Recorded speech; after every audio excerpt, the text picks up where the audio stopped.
to talk about the work ethic. All right, let's talk about it then. Well, this is me asking you your opinion. Let's talk about it, because I don't agree with that. Which one? My work ethic? Work ethic? No. Pay. Oh, God, I don't know if I have enough material to fight you on this one yet. Why? It's simple. Yeah, but then I have to start talking about my personal stuff. Not necessary. Anthony wants to know if our first episode's on YouTube. I don't think so, right? Anthony? Yeah. Which Anthony? Our web Anthony. Oh, my buddy Anthony? Yeah. The first episode? No, just a teaser. What are we calling this? It's episode 4. Episode 4? Maybe? I can you talk just get to listen to us. Yes. Because we're fun. Or I'm just pissed. One of the two. Okay, ready? Yeah, let's do it. 3, 2, 1. Hi. What's up? How are you today? I am fucking peachy. Just peachy. Just fucking I don't peachy. believe you. You came in here like the weight of the world was on your shoulders. Well, not the weight of the world. I was pissed off, actually. Why are you pissed off? Because fucking people are stupid. Do you want to explain? Or we're just going to go with people are stupid and move on with No, our I lives? pull up to fucking park, and here's this fucking asshole who took 2 parking spaces. And I'm like, where the fuck am I going to park? It's not a black Jeep, is it? Because I took 2 places. Do you guys not see the fucking line? There wasn't a line, and the way that the other 2 cars were parked, there was no way that I could just be in one space because both cars were over both lanes, so I just went right in between them. Anyways, I'm telling you, I pulled up and I was going to park there, and I go, you know what? If I park here, I'm going to take the 2 spaces. Then, my luck, some asshole's going to come and key my shit. So I made my own space. I said, fuck it. I'm done. Our listeners don't know this, but we are doing this in Van Nuys, where keying cars is kind of just basic everyday fun. Yeah, kind of. Yeah. Depends. I've never keyed a car. Have you ever keyed a car? Fuck yeah. No, you have not. I have. Why? That is awful. I just cut a guy's valve stems. If you're the asshole that drives the F-250 at the Northridge Mall, silver, the guy that fucking slashed your valve stems is me. Because why I park on the 5th floor when nobody's there, in a corner, in an angle, and some motherfucker parks next to me? Are you fucking serious? You get your shit slashed. I'm sorry. It's the way it goes. I don't think I understand. Somebody parking next to you is worth you damaging their car. It's a 5th. I really think you need to reevaluate some of your pet peeves. Listen to me. 5th floor. Right. Nobody's parked up there. Sure. Except me. Okay. In a corner. Okay. In an angle. Okay. Empty spaces. Sure. Okay? So why does some asshole come and park right next to me? But what does it matter? There's fucking 20 million spaces. You didn't answer my question. What does it matter if they park next to you? Maybe they thought because you park so far away that you would protect your car and theirs, and you wouldn't take their door and bang it into them, and so they thought it was a safer place to park than somewhere else where someone else would park right next to me? No, your shit gets fucked. I'm sorry. You're a fucking idiot. Park across the way I really from me. feel like you went over and above what you should do in that moment. Oh, well. All right. Well, I'm sorry for whoever's car that was. Please don't sue me. I had nothing to do with it. It's all her fault. I guarantee you. Somehow it's her fault. So, I'm annoyed. Can we talk about why I'm annoyed? I mean, Sure. normally it's you that's annoyed, but today I'm annoyed. What are you annoyed about? I tend to be a very busy individual, and I overplan things, and I... Wait, can you repeat that one more time? I overplan things. No, back it up a little bit. Okay. Which one? The B word. Oh, I'm a little busy. No, you never. I Busy? Yeah. Please. Well, you know... You have such free time in your schedule. What are you talking? I have no idea what you're talking about. I know, right? Yeah. I complain is what it is. I'm a complainer. Anyway, the point is I tend to be busy. I have a lot on my plate, and I routinely take on more than I should. Wait, can you pack that up again? No, we're going to stay right there. No, repeat that one more time. I take on more than I probably should. Huh. Yeah, that's interesting. I don't want to have a therapy session. Just let me get my rant out, and then we'll move on with our lives. I'm not ready for therapy. Okay, this is not therapy, but I'm just... Let's just say, when we discuss my schedule... I see you and I hear you every time, and I'm fully aware that I make our lives slightly difficult because of my life. Just a little. Right. Just so everybody's aware, your schedule isn't exactly the easiest thing to work with either. I guarantee you that I can make my schedule more available than you. Not this week, or last week, or this week, 100%. or the next week. 100%. No. You couldn't do. Anyway, let's not go there. People don't need to understand Okay. like every text message we've had over the last 4 days. Okay. That being said, I'm aware I'm an overplanner, and I'm aware that I have a lot on my plate. Okay. Okay. I'm also fully aware that I don't fully understand how long it takes to get from point A to point B. And so when I think something takes 20 minutes, I forget to include cars and traffic and other human beings. You live in LA.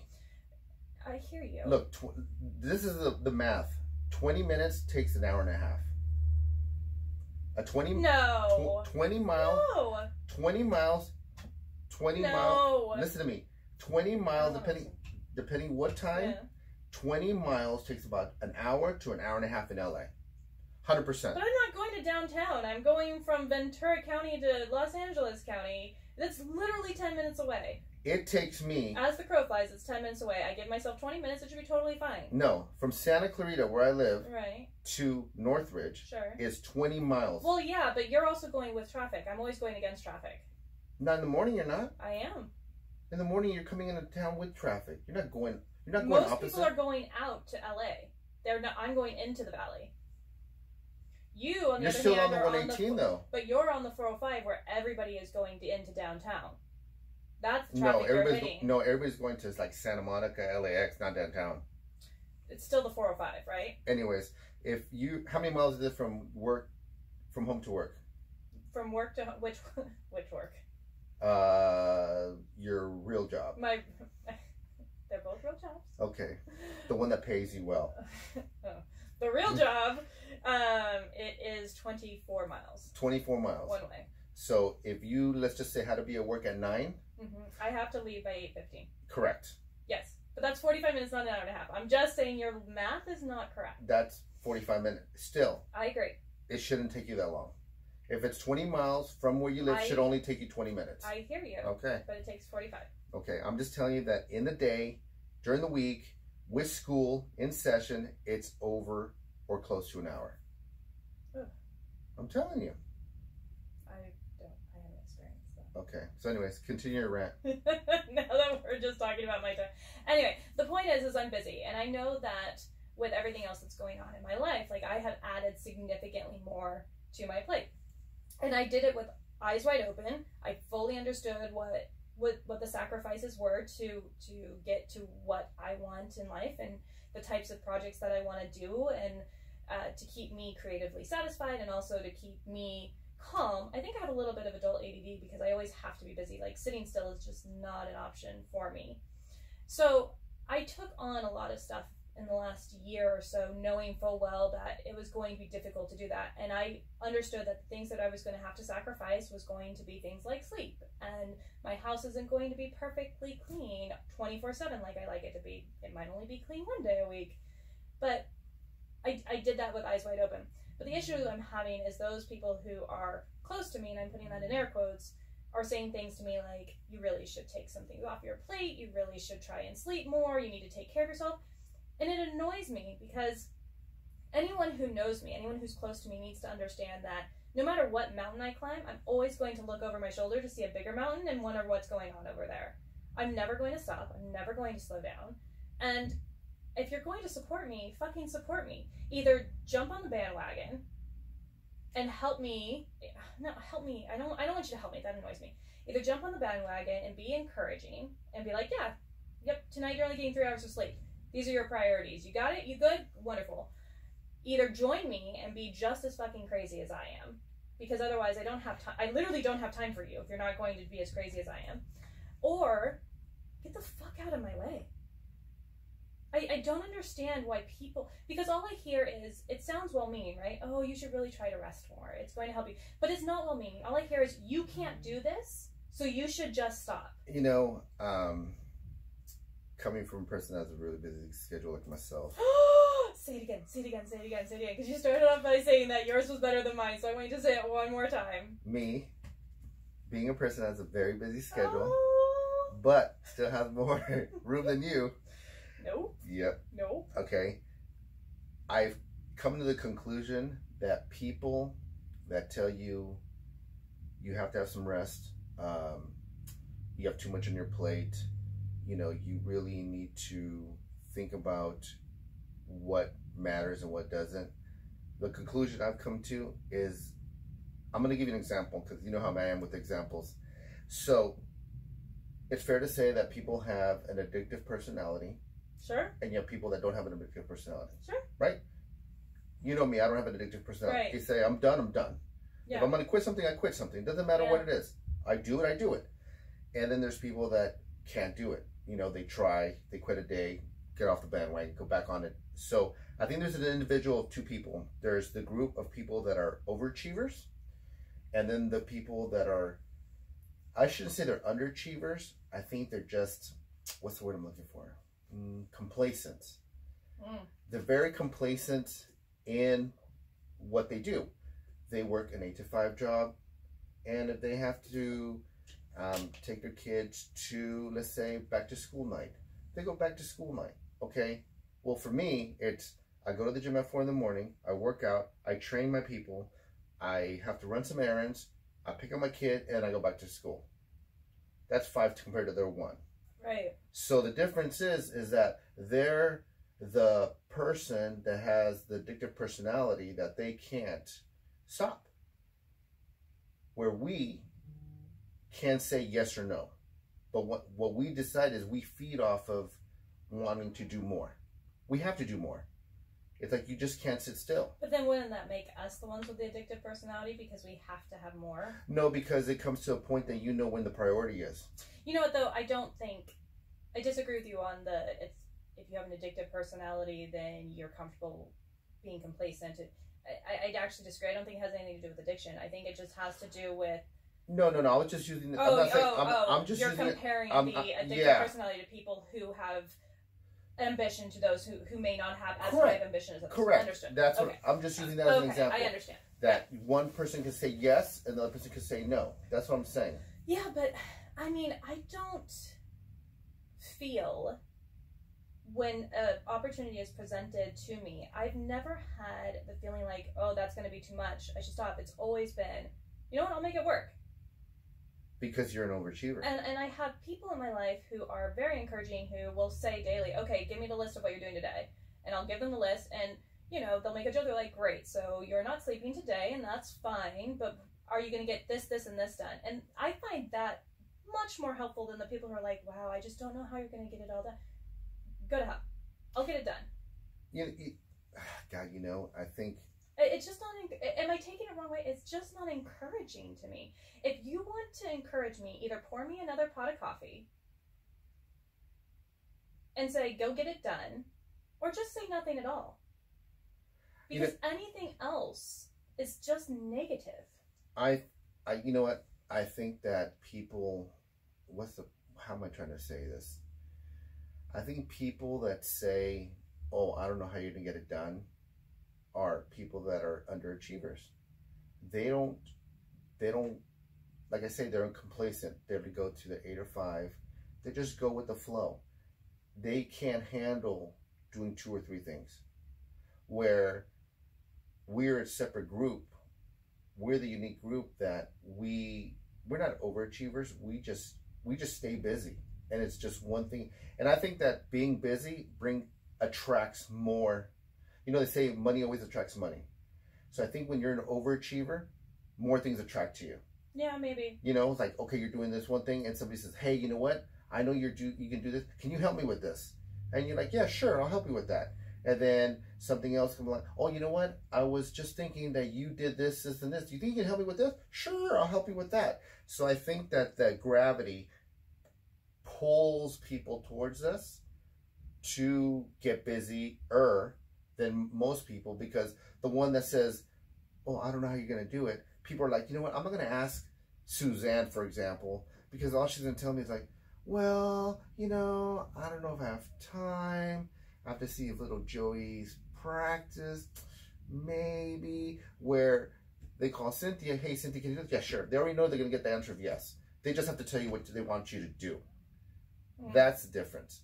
So I think that's why I think that we as overachievers, we attract more people that need our help instead of the underachiever that people don't go there because they know they're not gonna get the answer they want. They want to hear, yes, I will help you. Yeah. If one more person tells me to rest, I might lose my mind. Well, so let's play devil's advocate. I don't want to play this game. Let's play it. So let's just say why. No, let's back up here. So the person that's telling you that you should rest, is it somebody close to you? Oh, it's several people, whether close relationships, not close relationships. It's just, and let's be honest, I don't reveal a whole lot about myself to very many people. So the people who are saying this know very small snippets. They don't actually know the entire breadth of responsibilities that I've given myself. And to be clear, I'm doing it for a reason. I have a very clear vision of the future that I want. I have a very clear vision of where I want to be for myself to feel satisfied, to take care of my family, to take care of people that I'm close with. Like, I just have a sense of responsibility to do it the way I want it to be done. And it's almost as if I feel like I've been held back for so long that now that I don't have that same mental and emotional restrictions that I placed on myself, like, nobody can tell you can't do anything. You do that yourself, right? Absolutely. So now that I have unshackled myself from whatever weird emotional bonds I had put on myself, I don't see why I can't do it. I don't see why I can't go after the things that I want, and I expect it to be hard. And I think that's the thing people don't realize. I expected it to be hard. I expected the fact that I wasn't going to be not crazy. I fully expected the stress to be choking some days. That's just, I feel like that's the sacrifice. Like, let's put it in some weird witchcraft term, right? For anything good to happen, you have to have some sort of blood sacrifice. My blood sacrifice is that I'm just going to be crazy for a time period. Possibly. Giving up my time, giving up what's comfortable and what's easy, that's my sacrifice to get where I want to be. Well, I'm a true believer that if you were handed everything, you wouldn't appreciate what was handed to you. And Agreed. Then you would lose. And if you lost it, you wouldn't know it because it didn't cost you anything. So if you sacrifice, if you work hard, if you give it everything you have, you tend to appreciate what you've accomplished, and it makes you keep that. Right. Because you're not going to lose it. Right. It goes back to like my term that I used on my IG, which is drive. Oh yeah, that was fun. I liked that. Yeah. Right? So you get the letter D. Right. All right? You decided you're going to do something. Right? Right. So you decided, I have a plan. I want to go from here, from A, B, C to D. So you decided you're going to do it. Okay? Now, you can have the R is you cannot have any regrets. Because if you have regrets, you're not going to get to your goal. You cannot have any regrets. The regrets go to the back. You cannot say, okay, well, I'm going to miss my friend's birthday party.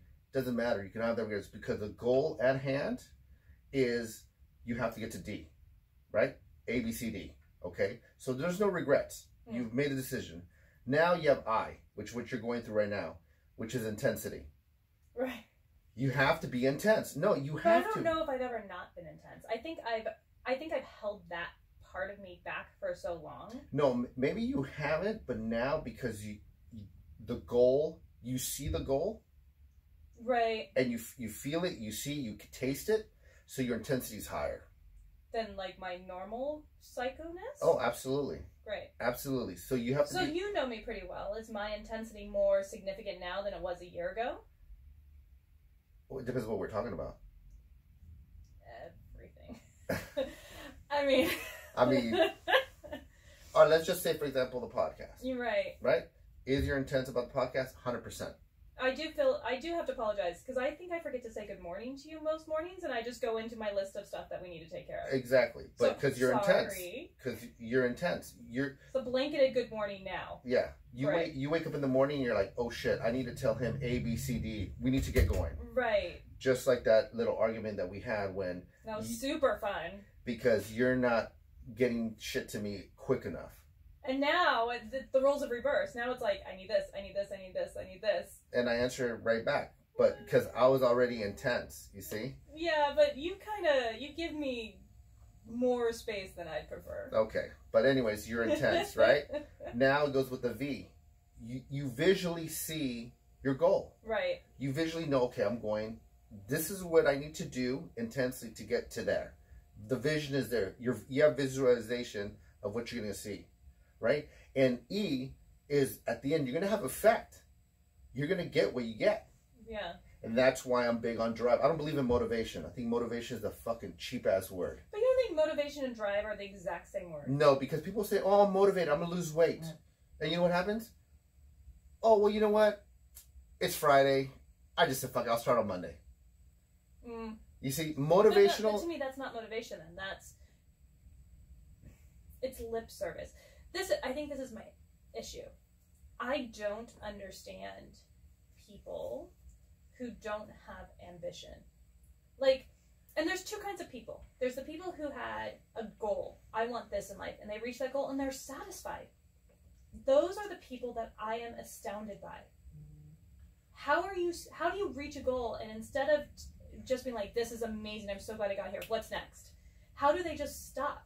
Because in their eyes, that was their drive. So I was very close to somebody who's no longer a part of my life, who was like that, who was, these are the types of things I want in my life, and he was able to attain those things very quickly, and there was nothing more. And it was a constant battle in myself to not be frustrated with this. Why don't you want more? You got this is great, but where is your, like I said, like I'm going to use my mountain analogy again. I'll climb every mountain over and over again, but I'm always looking at the next mountain going, why is that one bigger? What's over there? How come I'm not on that one? But look, there's no difference between you not being happy with somebody that's complacent, okay? They're complacent. They're happy. What is that like? Why don't I have that peace in me? You will never have that because you're not designed, you're not built that way. Okay? That's like saying, oh, after I'm done with my podcast and we become successful, I'm going to stop there. No, that's never going to happen. Exactly. Because then what's the next goal after that? I mean, I have 5 goals after that. After that, I'm launching my fat burner. Right.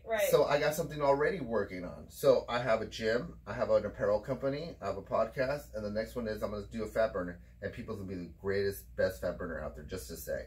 But anyways, and it's in development. But that being said, it's always in development. In my brain. I was like, wait a second, we've talked about this. But I'm the type of person that once I accomplish something, okay, what's next? Right. Because I got to keep myself, But yeah, this is just the launch for me. Like, there's 15 things down the road that's coming from this. Right. So that being said, people that are complacent annoys you, just like people that are lazy annoys me. But is there something broken with me? So I have a 12-year-old daughter who's obsessed with musical theater, which is great because I love musical theater and I can deal with it. And so she's obsessed with Hamilton right now, which I think anybody in the entire world is at this point. And there's a song that she was playing for me, and they're talking about being unsatisfied. And I don't know all the words, and I apologize for anybody who's a Hamilton fan because I don't know it very well at all. But there's a song about being unsatisfied, and I actually had like a moment of fear that could be me. But I don't know if I agree with that. I have moments of pure satisfaction with from where I grew up from where I am today, to where I was 2 years ago, to where I was 5 years ago. I feel satisfied with what I've accomplished, but I always want something else. I always want to move that goalpost. I move that carrot every single time. Well, here's the question. So does that mean I'm not satisfied with life? Does it mean that you're not satisfied with life, or does it mean that you haven't met your satisfaction yet? But what does that look like? But you don't know. You haven't been there yet. Yeah. I mean, so I'm very close to my family, as you know. Like, it's a little mob-like how close we are. And my sister, our guest that we actually had Friday night, she met with her, Nettie, as a psychic. And so she met with her, and so she asked a couple of questions on things that she and I are interested in. And Nettie said, it's fine. She's like, but your sister has a really big personality, and she's going to try to control anything that you guys do. No. What? And you need what? Control? No, not you. You need to be okay with that. And if you're not okay with that, you have to set boundaries with her first before you do anything with her. And at first, like, I took offense to it. Like, she doesn't know me. She doesn't know that I'm not going to take advantage of my sister. But I don't think she meant, like, I was going to take advantage of her. I think she meant that it has to be my vision. I have a hard time slowing down for anybody. Not that my sister would make me slow, but I have a hard time stopping where I think it should be to allow other people to go with me. Does that make sense? Yeah, it's the same thing how you try to give me the speech about a partnership. Well, I'm right there. What's the difference? But I'm correct on it. But what's the difference? What's the difference? Yeah. Because you're not doing this by yourself. You're doing it. We correct. Are doing it together. And we have a vision, correct? We have a vision, but you pop off all the time like, I'm doing this, I'm doing that. Like, whoa, buddy. No. There's no I. No, listen, the reason why I start doing shit, because I don't have time to waste. That's not what I'm referring to. Okay, then what are you referring to? When you talk to people about our podcast, you only say I. Well, you have to understand, it's really hard to say our when I have been in charge for 22 years on my own. But not on this. Correct. But it's hard to say I when you're used to saying me. Or our, I should say our, instead of I or me. I respect the difficulty you're having, but I still want to kick you in the shins a little bit. Okay, but I'm just saying, it's hard. So the whole thing that, first of all, you shouldn't go into business with your sister, but that's just me. Because I don't do business with family. You don't know that's fine. My visions. But I'm just saying, business with family always ends up being bad. Even when it's good, it's bad. I don't know if I agree. 100%. I don't know if I agree. Have you gotten into business with family yet? No. Okay, so when something happens, come talk to me, okay?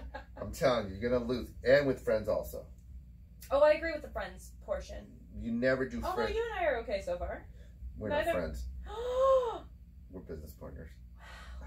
You like that, huh? No. My one feeling I still allow myself to have was just broken. Oh, that's nice. It'll come back. Oh, it's disappointing. But anyways, so you will have to take control. Or you, because that's your character. Your character is, okay, we need to, say for example, so you and your sister are talking about opening a spin/yoga studio, correct? Right. That's the goal, right? One day, yeah. That's your vision, right? But I don't want to run the yoga portion. No. But let's back up here. Okay. We're not talking about running the yoga, okay? We're talking about running the facility. Oh yeah, that has to be me. Okay, you see? There's a difference. But.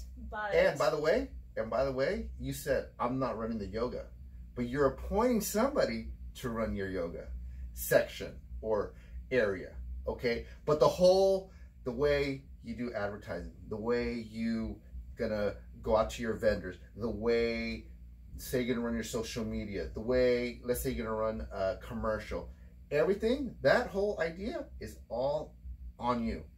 Or you think it's on you, right. And you're not gonna be willing to share with your sister. I hate social media. She can take all social media. Here you go. I'm just telling you that, you see the difference? Right. That's the difference. So here, that's where I could see the control part. Totally. You know, it's just, let me justify it here. No, there's no way to justify it without sounding like the complete bitch that I would be. It's just, I really, taking that off the equation, my sister and me, maybe opening business because there's something I want to do with my brother and there's something like, but a part of it is, I feel responsible for these people in my life. And they're fine. They don't need me. I don't want anybody to be like, oh my gosh, like, you know, her family needs. They don't. They are totally high-functioning adults who do very well on their own, and they have great families and great jobs, and they do really good. But there is a piece of me that still feels responsible to make sure everybody's okay. Well, I can see that because one, I'm gonna sound so sexist right now, but I don't give a fuck anyways. One is because you're a woman. You've given birth, so there's that maternal instinct, and you're the oldest child. So you always have that motherly, I'm the oldest, looking for the best. But it doesn't feel motherly. It just feels like It's indirectly my job to make sure that everybody is set. But that's and there's motherly. probably some control piece in me, like if I'm the one that makes sure that they're set, then I don't have to worry about it. But that's motherly. But I know logically they don't need me. Does that make sense? Like, they're doing great on their own. No, I hear what you're saying. All of them are doing very well. But what I'm telling you is that it sounds like, because you're the oldest. You see, here's the difference. I'm the oldest too. Yeah. And I don't even worry about my sisters. Really? Yeah, I don't. So what am I doing wrong? Because again, they're amazing human beings. They don't need my assistance. I totally get what you're saying, but nor do they ask for it. Like, no. I should just be very clear. They don't ask for my help. They don't require my help. The only thing I can the only thing I can think of is that you're the oldest, and there's that maternal instinct / motherly instinct that you may have. For me, myself, I'm the oldest. I don't worry about my sisters at all. My sisters are set. You know, I mean, if they called me and said, "Hey, I need your help," I'm there. You know, but for me to worry about, oh, like they need to be this, no way. They're on their own. It doesn't bother me a bit. So now, is it maybe the way we were brought up? Maybe it was the way we were brought up, that we were taught to be independent. You know, you fend for yourself. Right. You don't. You know, family is important, but at the end of the day, it comes down to you. I mean, well, I was raised slightly different. Like, I was raised that you take care of yourself. And you know, you always, whatever you want, like you're doing it on your own, which is fine. Well, same like me. But the Mormon background that I have was very family oriented. That the whole family has to move forward collectively, and that no one is an individual when it comes to that. Which maybe that plays part in it. I just think there is something. Well, then listen. I show my protection or like my loyalty to people by bringing them into a vision I have for them that they don't even ask for. Okay, but listen. You ever hear the term? This is all me. It has nothing to do with anybody else. You ever hear the term Catholic guilt? Yeah. Okay. Yeah. Okay, so I know a few people that have Catholic guilt. Right. Right. It could be because religiously you were brought up in a certain way. That is making you feel like the whole thing, like we're a family, we're all stick together, you know, we're all do this. Maybe it's that Mormon religion that's been embedded into your head for so long, for so many years, until you broke away and not followed it or practiced it, that now it's still in your brain. You know, like I have clients that are in their 60s and they still have Catholic guilt. Because it's been embedded. It's something that's been embedded in their brain. Now they don't practice. They're not Catholic. They don't go to church. But I think it's all those years that they've been saying that same message over and over and over again. That, you know, you have that feeling that you have to look out for your family. It's no different than a little Muslim kid being raised to be a terrorist. From the day they're born, listen to me. I'm not sure I want to be compared to a terrorist. No, but what I'm saying is this. From the day they're born, they're taught you hate. You hate, right. You hate, you hate. They don't know any different. Yeah. They don't know any different. Even, I guarantee you that maybe if they broke away and they decided that, you know, that's not for me, maybe somewhere back there might be that feeling that, oh, you know what? Fuck them. Because it's all those years of them sending the same message. You know, your message was positive. It was... Take care of your family. You take care of your family. You take care of your family. Right. You know what I mean? For my message is, you work hard, you succeed. That's it. You go to school, you get your degree, you work hard, that you get what you want. That was the message, and that's why, dude, I work like 80 plus hours a week. Right. Right? I sleep 3, maybe 4 hours of sleep. My sister's a, you know, psychologist, PhD. Right. She teaches now at Pepperdine. She works for LA County. And what else is she doing? Okay, I think she's doing one more thing I forget. Mother sister is a nurse, going to school to get her master's, and works the night shift at Children's. Yeah. See, work ethic. You work, work, you get what you need.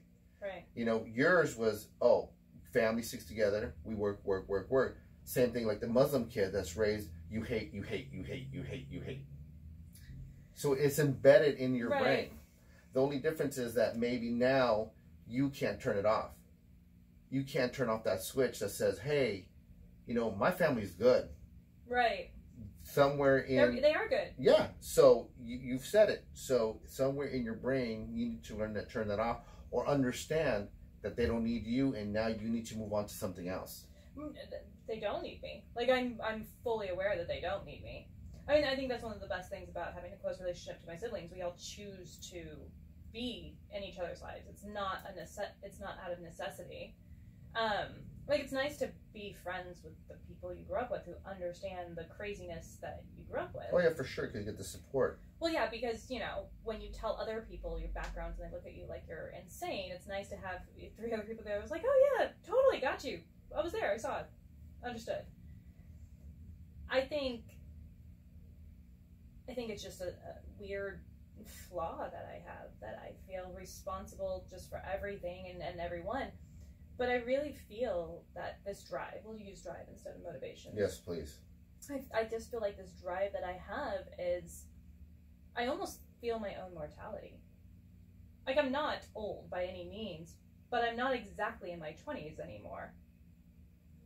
And so, if there's a certain life that I want, if there's a certain creative outlet that I need to have in my life, it's kind of now. But yeah, I can see that, because you have to, you're looking at, okay, are we putting your age out there? I'm 36 years old. Okay, so you're close to 40.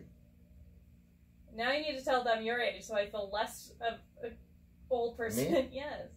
How old I am? Yeah. Why? Oh, that's not nice. I'm 45. There we go. But I look like I'm 35. That's true. So.